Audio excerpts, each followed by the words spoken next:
Hi everybody, welcome to episode 13 of Satellite 664. I'm one of your two co-hosts, Kaz Tagyan, and as always I'm joined by Mr. Steve Loopy Newhouse. Good afternoon. We have a very special guest on today, a gentleman who's the bass guitarist of the mighty Airforce, Mr. Tony Hatton. Welcome to Satellite 664. Hi, how you doing, guys? Nice to be on the show. Cheers. Hello, Tony. How you doing, And man? Good, I'm great. And I'm coming from rural Essex, about 40 miles from Loopy. 40 miles. Haverhill, isn't it? Round here? Haverhill? Yeah, Haverhill's that's the nearest big town, about 7 miles from me. There you go. So people are going to now be out there with their maps going, all right, there's a pin in there because we've got that one. So how are you finding the lockdown, Tony? I'm finding it okay, really, because we live out in the country, so we're not confined into a town. I've got 6 children. Most of them are home. I've got older ones I can have a beer with, younger ones I can play with, and a wife, of course.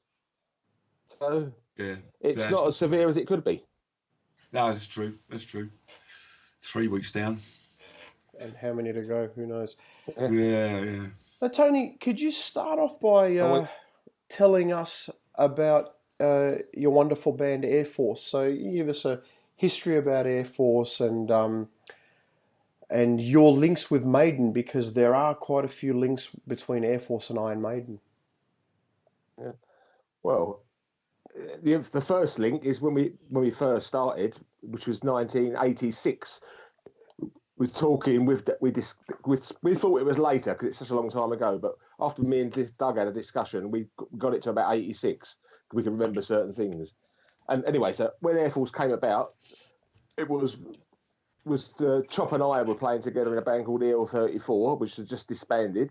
And then Steve Harris introduced Doug Sampson to Chop because Doug wanted to get back into the music scene after being out of it since he left Maiden in 70. So very early links with Maiden. Chop's known Steve Harris since before Maiden anyway, the guitarist in Airforce.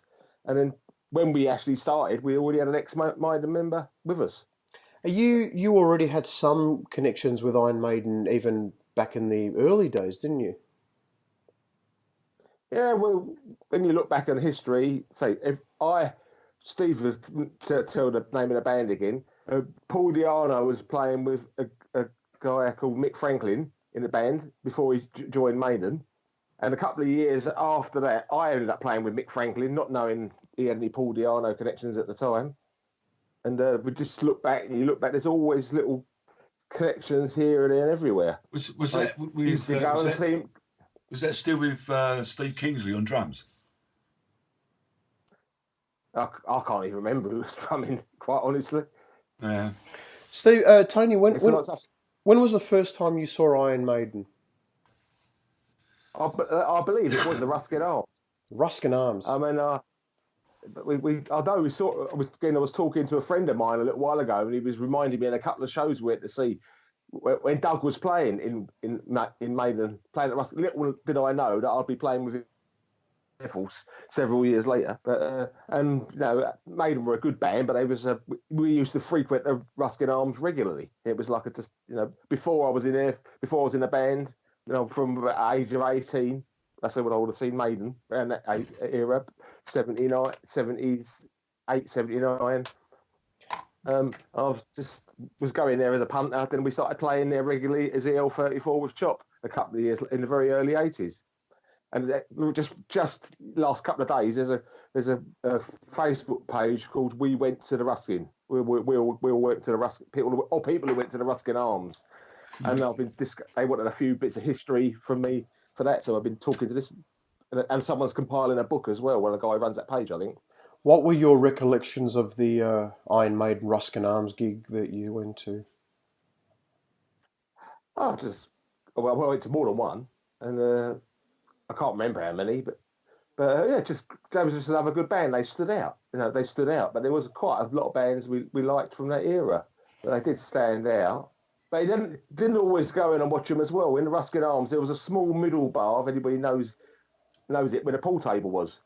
And it was always who could stay on the pool table the longest. So some nights I'd go out to Ruskin Arms, and if you had a blind for a run, you'd be playing. You didn't want to come off because you'd never get on again. You'd play pool all night. It was some bloody noisy band in the other room. But little did we know at the time. Tony, growing up, who were your personal musical influences? Well, Steve Harris is one, and I remember I've been playing the bass a bit since about age of 15, 16.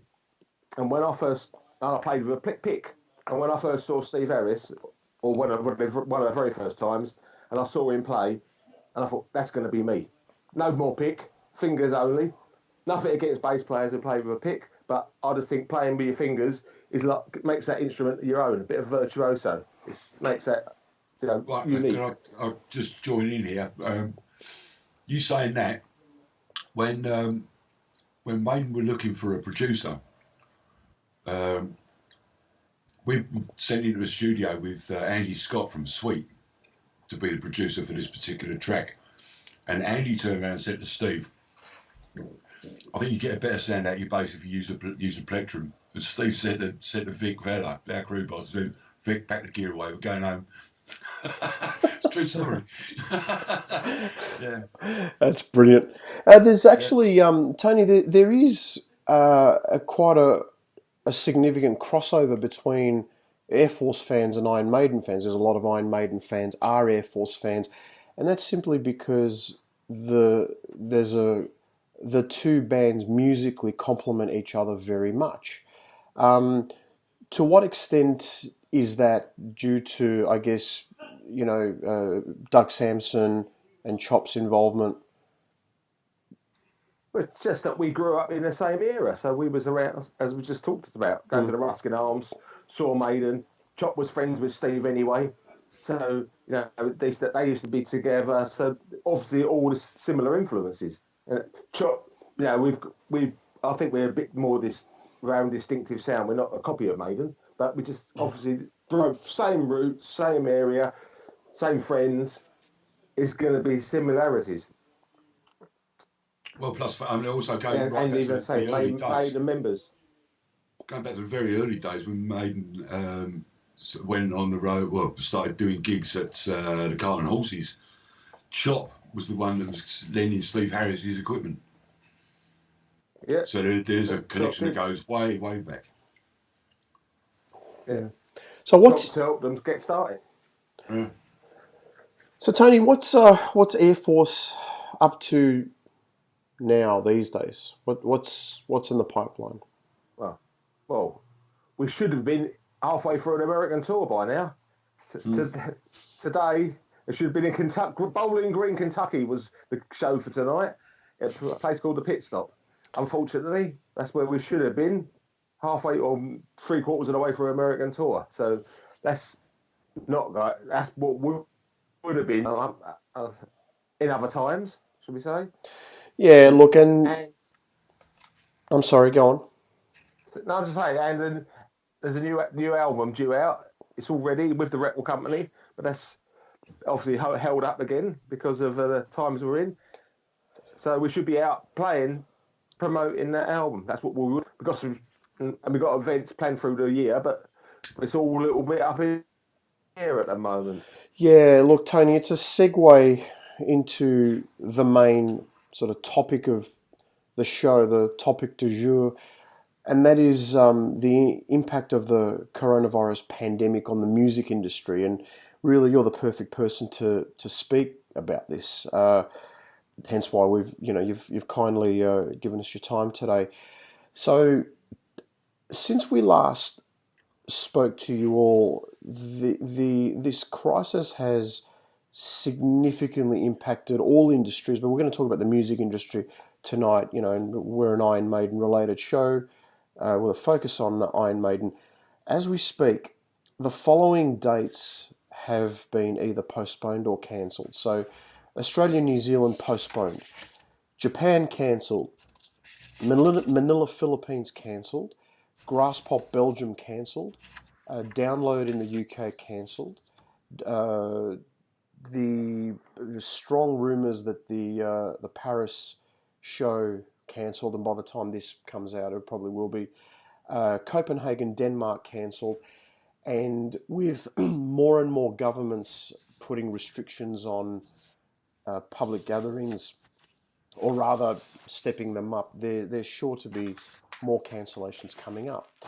So, Tony, what we'd like to sort of shift the discussion onto now is basically in what ways, other than the obvious, playing live in live music venues, what are the ripple effects on the music industry that this pandemic is causing? Well, it's fast. It spreads. We can't even rehearse. We can't go to a rehearsal studio. So, how are they going to cope? The place we used was a rural one out in Essex. Only one studio, limited people in there. Doesn't make a fortune of money. The guy's just a big music fan who runs it. I haven't spoke to him for a bit. I'll have to see how he's going. But again, we can't rehearse. We can't get together. If we follow restrictions that the government have put in. So that's just one small. So there'll be rehearsal studios. How many thousands of bands rehearse in studios, big and small, all over. So that's grassroots that's being affected straight away. That's probably people haven't even thought about that. Yeah, and then needless to say, venues. Yeah, needless to say, then there's the impact on crew members, on the live music venues themselves, and the people who work in those venues. I mean, it's just, as you say, it's just vast. You mentioned before that Airforce have got a new album ready to go. Could you talk to us about the pathway of how the record distribution goes, and how that's obviously impacting the release of any new album? Because I mean,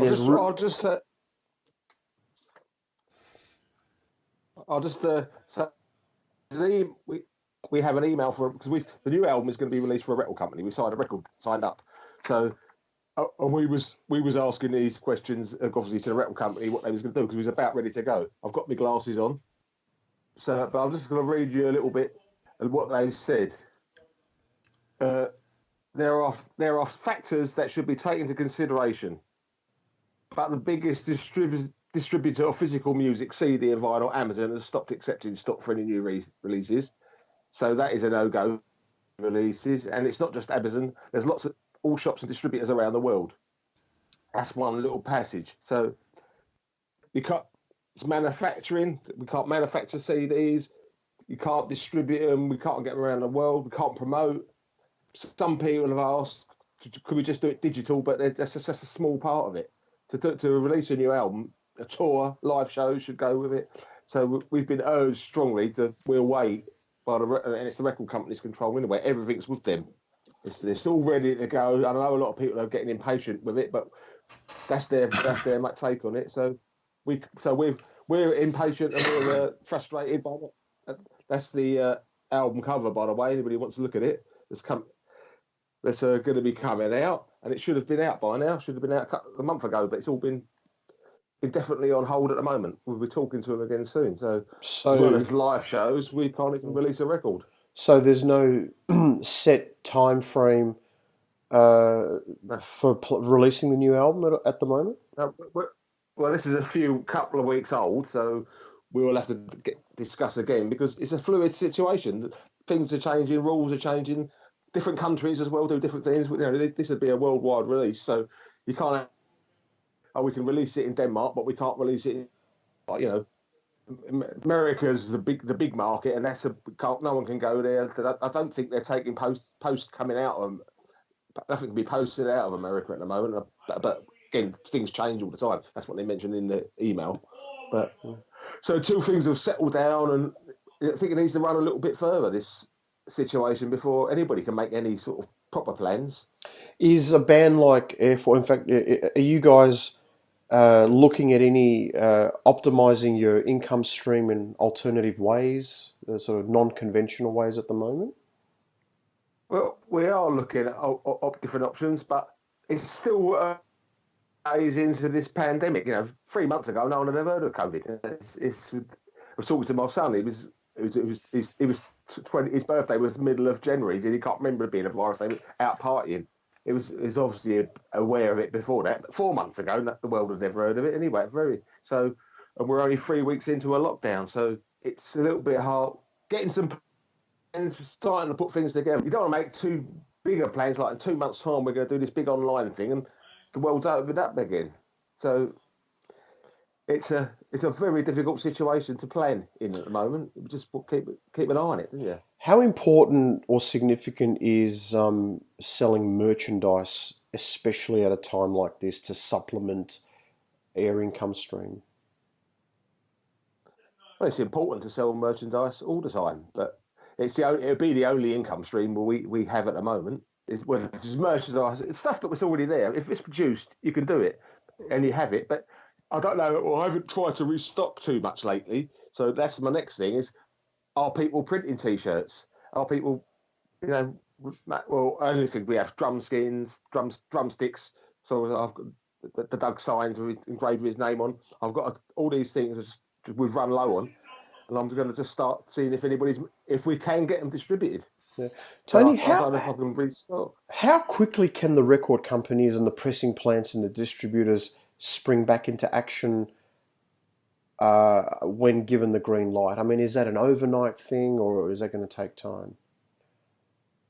I wouldn't have thought it would be too difficult. They just stop people going into work. They just ask them to come back in. So to start back up again should be okay. It depends how long it goes on for again. That's the big thing. If it goes on for a long time, people who were working there may have found an alternative employment. May decide to go in, and people who own the company may have decided, well, we can't afford to sit there mothballed. We'll have to go in and do something different. Maybe make ventilators or baths, or which a lot of industry has done that, isn't it? Completely changed tech. From Airbus to Dyson, they've all gone into using their facilities to do stuff for the virus situation. Yeah. So I would say it's out of the question that a record plant couldn't change itself to a storage facility for the NHS or something like that. These are big warehouses. Tony, in the music industry, what's the word? I mean, everybody's got a different opinion on this, different view on this, but what's the word on when you're anticipating live shows to resume again? And again, it differs from everybody you talk to. The medical profession will have one view. Governments will have usually a view that's complementary to the medical fraternity. But in the music industry, what are you hearing? What's filtering through about when live concerts will kick off again? Well, a personal view, but I'll take it in all the information I've seen. I can't really see that there being big gatherings until there is actually some sort of cure, because otherwise it's just going to fuel the virus again, unless the herd theory works and everybody's had it. But can they test it? They said they was going to test to see if people have got the antibodies, but all the tests they're coming up with don't seem to be reliable. So until there's a proven way that you either had it or a cure, any large gathering, I don't see how they'll be allowed to happen again. But who knows? I've just checked. We're due to play a festival in Germany at the end of July, and at the moment that's still on. Yeah, well, I can speak to this. I guess you're referring to, when you say cure, I mean, it's hard to really cure a viral condition with any definitive medication, but you're referring to when a vaccine will be available, which on a large scale can basically immunize people and provide that protection, and that's not an overnight thing, because very similar analogy to the record distribution pathway, the development to a vaccine can be very protracted insofar as it involves research and development. It involves animal testing. It involves then moving on to human clinical trials, then on to quality control, legislation. It's not.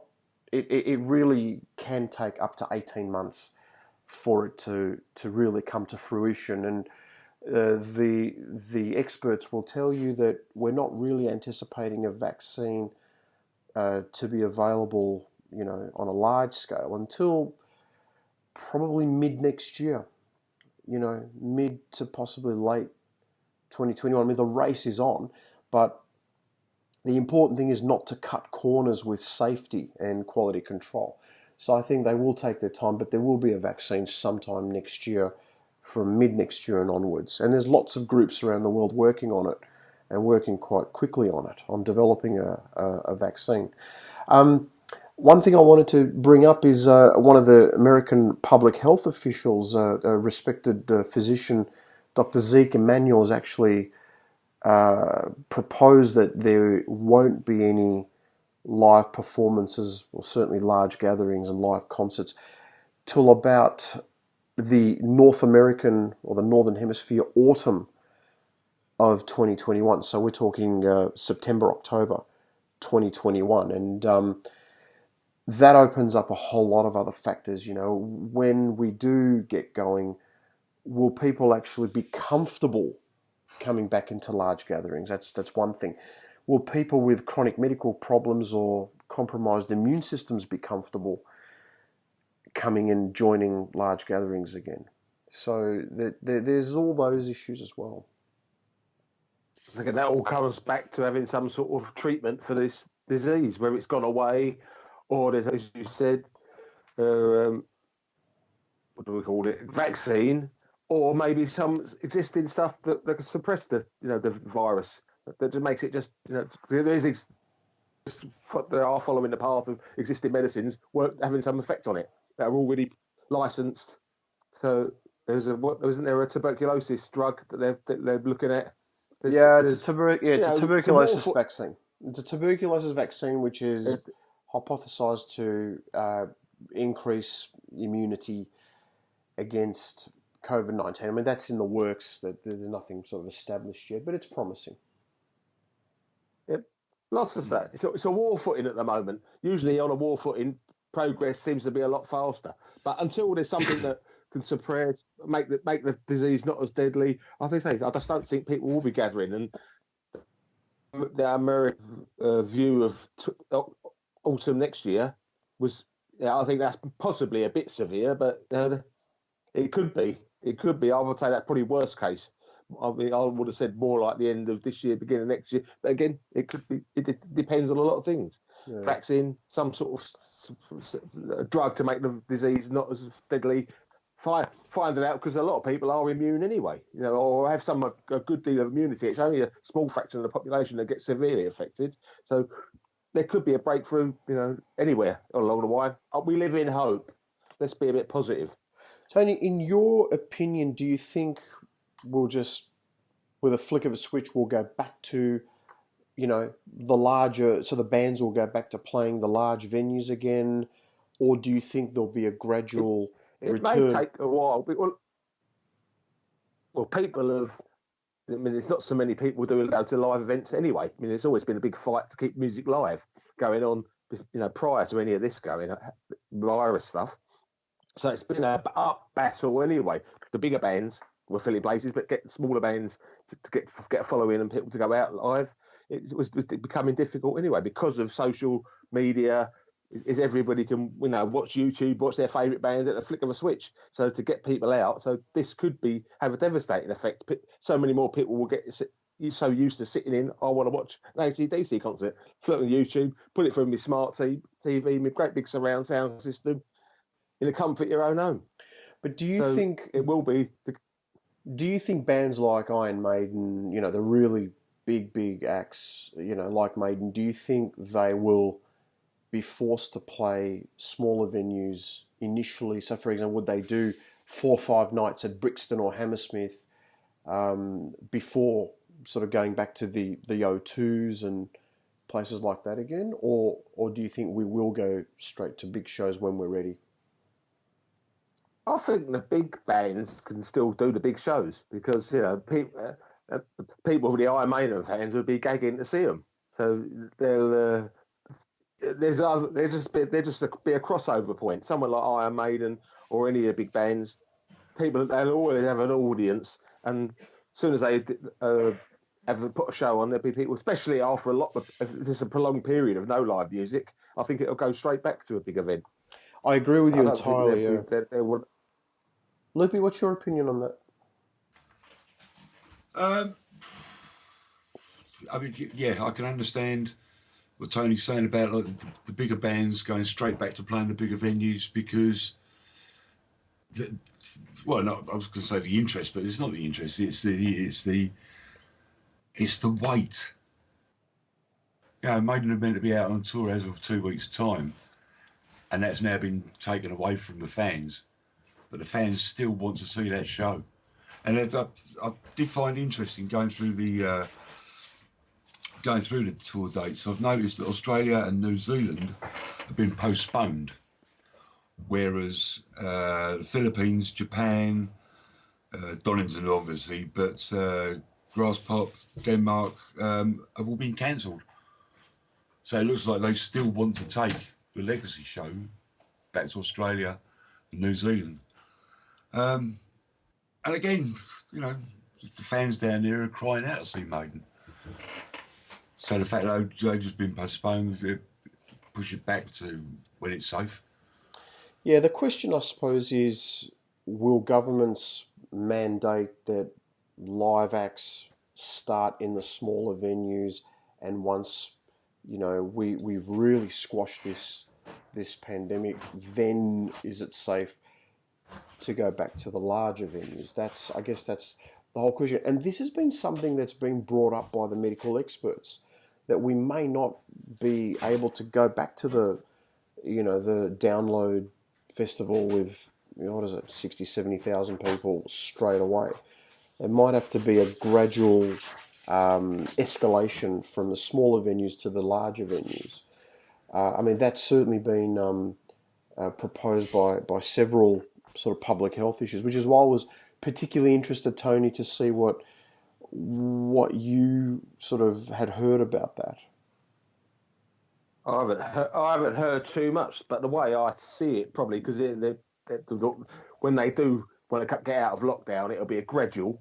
So bars and restaurants are usually the last places to be able to reopen because there are countries coming out of lockdown. We can look at Denmark, look at what Germany are doing just currently. And then it probably will be smaller venues, but it'll always be well monitored to see if the virus rears its ugly head again. So there'll be no massive opening. There may be a few. They may even nominate certain venues. They'll just say, well, this one going to, and it'll be monitored to see how it goes. Does it cause virus spread? Whatever. There's still a lot of unknowns, as we keep saying. Yeah, I don't think it won't open up widely. Even all medium-sized venues, I don't think will open. I think it'll be a gradual, let a handful open, and monitor the situation. Yeah, and that's going to affect touring plans of a lot of the big bands. Tony, when we do get up and running again, do you think governments will mandate hygiene practices at concerts and live gatherings? For example, screening patrons with temperature checks or hand sanitizers placed strategically around the venues? And is that something you'd like to see? I think good hygiene will be promoted a lot anyway, and I think people are being very hygiene habits by then because we're so driven to do it now. I think how far it'll go depends again in different countries. They'll have different rules. I mean, I was in Singapore just before as this outbreak was coming on. I managed to get in February. That's how quickly things have moved on. I was and even then they was monitoring people at venues, tourist attractions. They had cameras, heat-seeking equipment in Singapore. So that sort of society, will be straight on it. Others may be more relaxed. It's to say it varies from government to government. There are different angles that they're looking at it. Again, Europe, Sweden hasn't had a total lockdown at all. That's being watched by many other people. Yeah, it's very interesting. Tony, Do you think?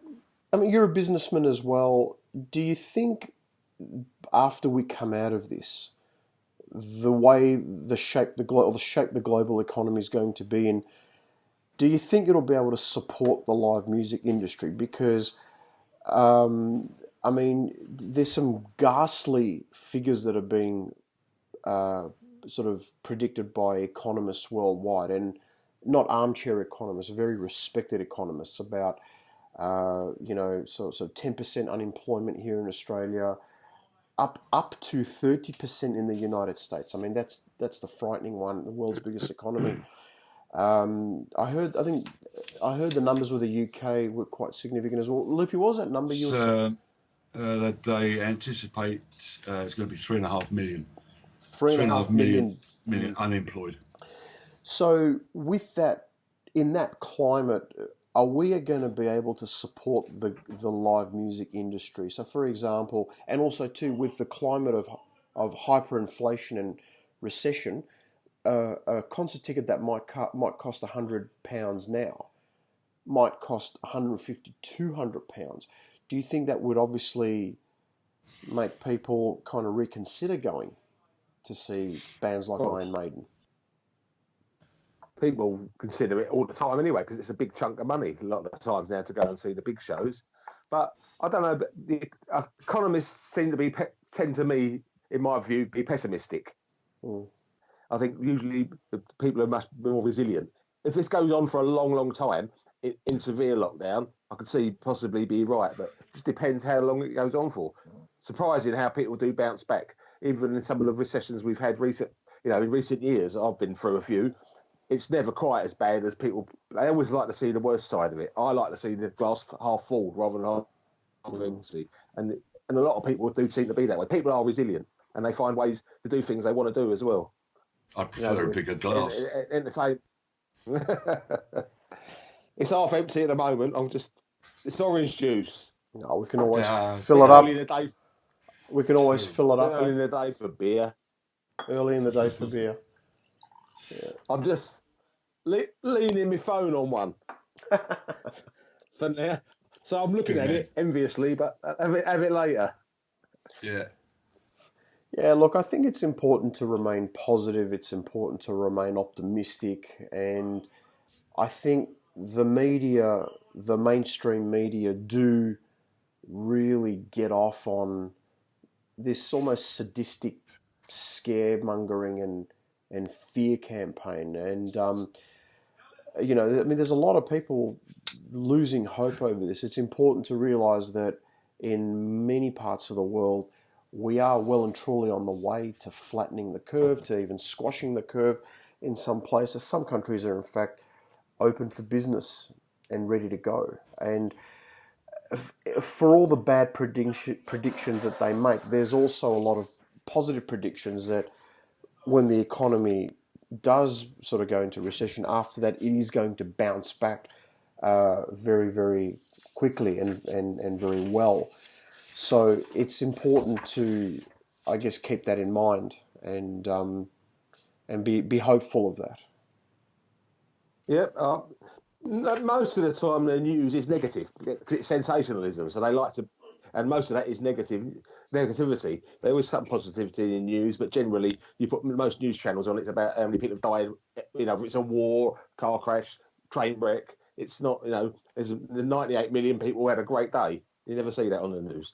So it's so they do, as you said, sensationalise it a lot, and they like to, it's almost in the UK. They're waiting to announce how many people have died over the last 24 hours from COVID-19, and it's like it's a bit of disappointment if it doesn't go up because they can't be so negative about it. But yeah, people are resilient. Life goes on. It's up and down over the years. There's been lots of things that have happened, but we all get through it. Not that much changes really. I've just because we've got the tour that's been cancelled, the Airforce tour, and I've just mentioned it recently. Can we push it forward 6 months? And I'm looking at October. Hopefully, we'll be able to get back. Not saying we'll definitely be able to. We've got to monitor it, but I just want to get the whole 8 dates, exactly the same venues, exactly the same order, just move it 6 months from April to October, and that's what I'm looking at tentatively at the moment. Good Good luck with that, Tom. Good luck with that, There was mate. a lot of bloody. It was a lot of bloody organising to get them dates, so I don't want to have to rearrange everything all again. Just pick the whole package up, shift it 6 months. But that's me being a positive and optimistic again.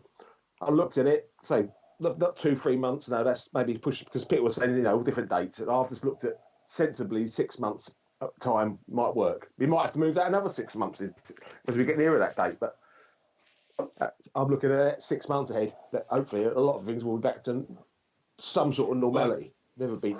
What I find interesting at the moment is that the United Arab Emirates have started sending out, they've started to announce more flights to destinations around the Middle East, into Africa, a little bit further. We're still getting British Airways flights from Heathrow to Hong Kong at the moment. But what I find interesting with the United Arab Emirates is that Maiden are meant to play there on the 27th of May. And it just makes you wonder, will that go ahead? Yeah, and the trouble with these cancellations are that Maiden tend to sort of strategically play in a sequence of places in a sequence which makes it easier to freight stuff around. Well, and it's not only that, they follow the sun. And they follow the sun. They follow the sun. They've been known for it. When was the last time they ever toured sort of United States and Canada? In November, December time. Oh, gee, that would have been in the 80s, I think. I think. So they learned from that. I mean, it's too bloody cold.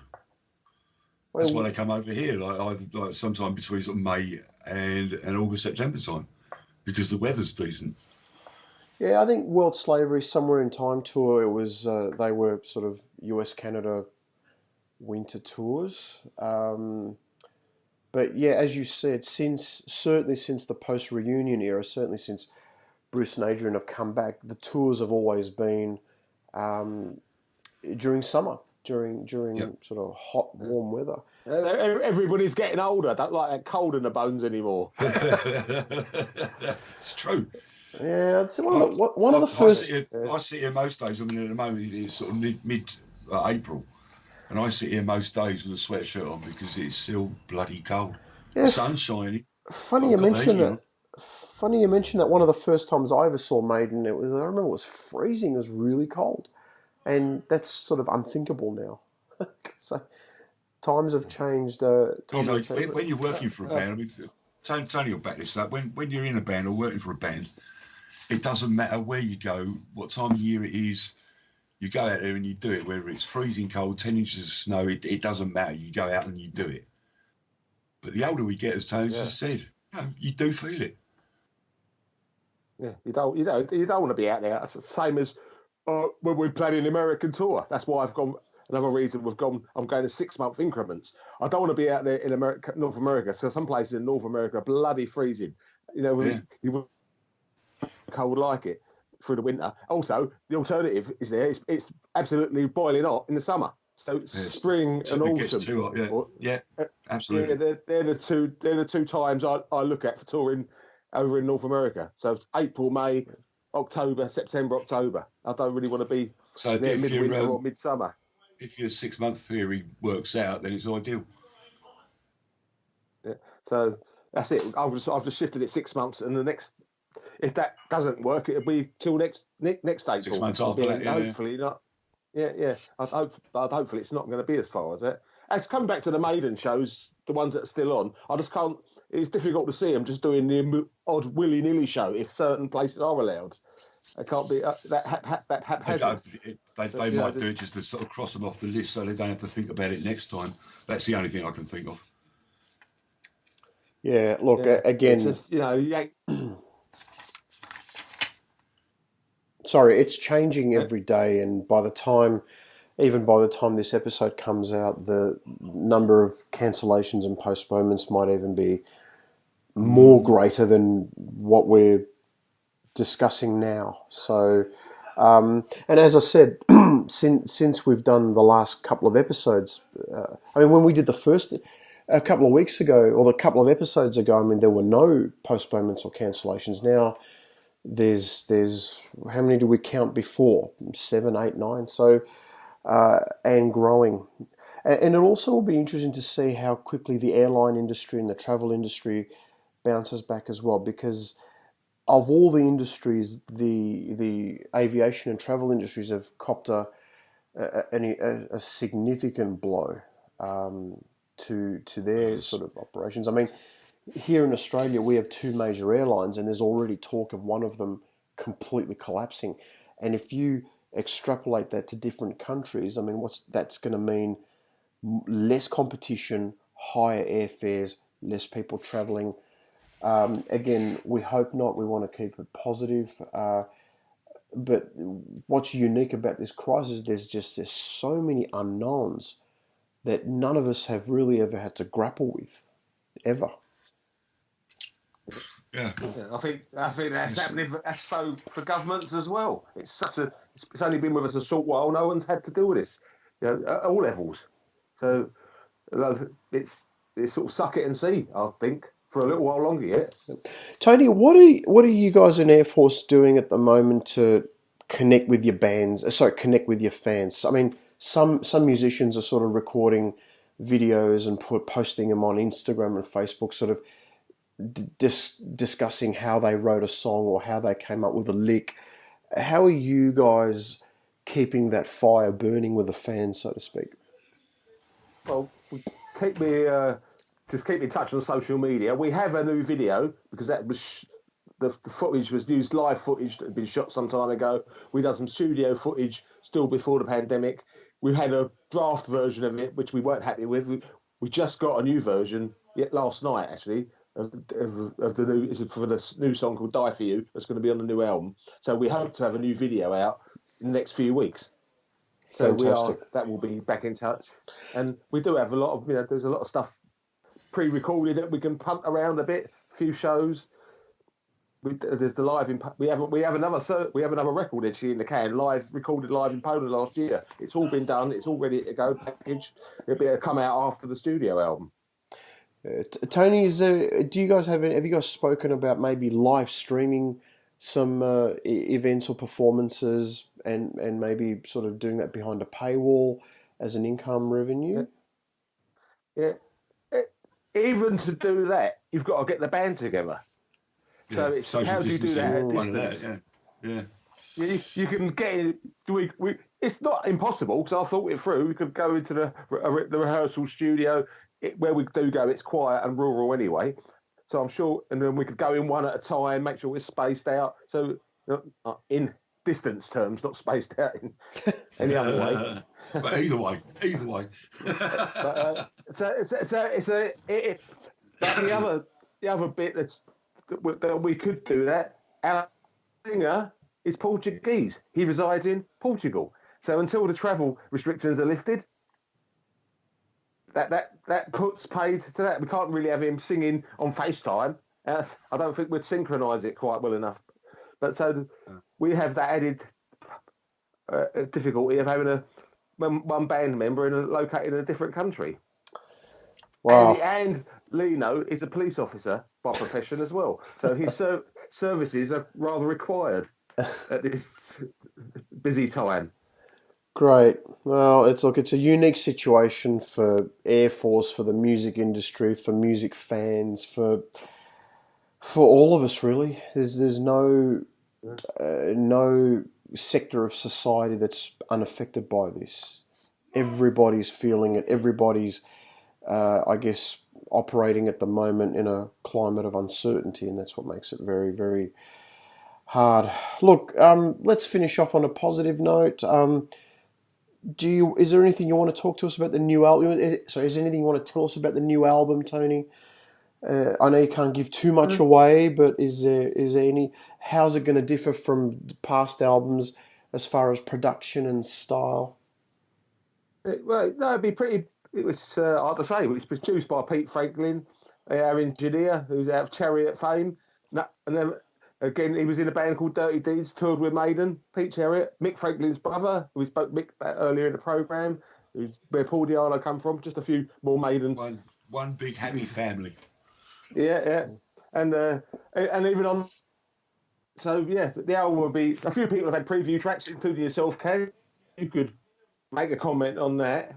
You feel the Diano, the Paul Diano song, "Don't Look in Her Eyes," is a reworked old EL34 song. So it was written at the time Diano was in Maiden still by that's why I think it has that early Maiden sound, because it's from the era. We've revamped it a bit and changed it a bit and done some work on it to bring it a little bit more up to date. But initially it came from the early days. Look, And Paul's guested on that song. I'd just like to encourage all our listeners to support Airforce, to check out Airforce, go from the beginning and check out the music, because if you enjoy Iron Maiden, Judas Priest, that sort of style of metal, you will love Airforce, and you'll love Airforce with the first listen, because there is not only a crossover, but the music really complements what we naturally as Maiden fans like to listen to. So check out Airforce. Great band, great country. The two names there, because someone when we was on the last tour in America, someone said, if you mentioned Judas Priest, if Judas Priest and Iron Maiden had a baby, it'd be Airforce. Airforce. I agree. I agree 100%. I agree 100%, and I think we said that when you and I were roommates last July in that plush that's what New York City apartment, and I remember you saying that actually. Yeah, as I say, you just reminded me of it when you mentioned Judas Priest. So yeah, that was a term someone come out with last year. I actually think Airforce are a worthy candidate to open for Iron Maiden. I really do think you'd be a terrific opening act for Iron Maiden, and then for once, I would be happy to actually turn up and see the opening act, because I spend the opening act, eating dinner or at the bar.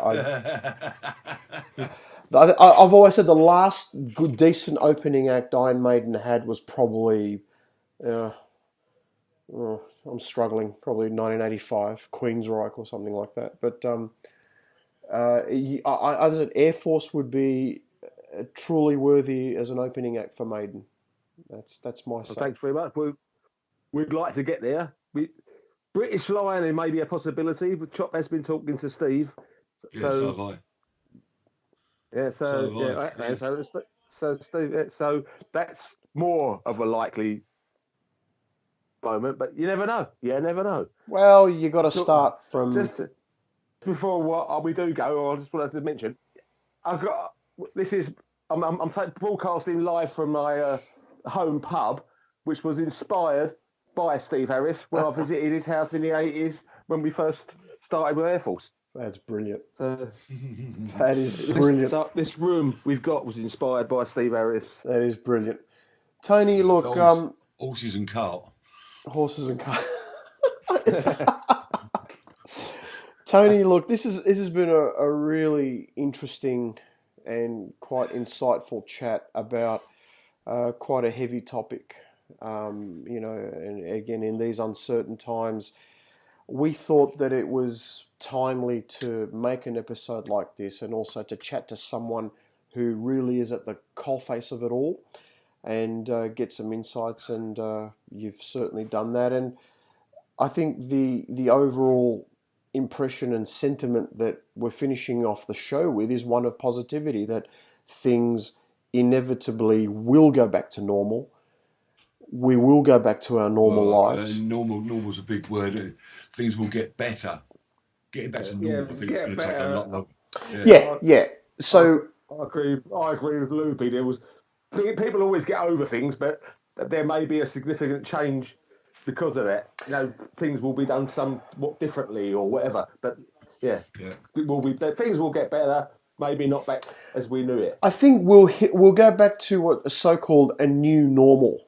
So it may not be exactly the way it was before. Different kind of normal. Yeah, it may not be exactly the way it was before October 2019, but it will go close. Just maybe with some different societal attitudes and regulations and rules and whatnot. So, but yeah, we just have to stay positive. We have to stay positive and Being someone who's never really been normal, I'll be get used to that. sorry. Being someone who's never really been what you call normal, I'll adjust. Well, yeah, but you can get better. well, with that, Tony, we'd like to, sincerely thank you for being so generous with your time. We've been chatting for over 50 minutes now, so thank you very much for your time and for coming on and discussing the show. We love your band. Well, again, I think you're a worthy heir to Iron Maiden and they're a good bunch of guys as well. A great bunch of people. A terrific bunch of guys. And look, this is to our listeners. Go and support Air Force. Go and listen to Air Force.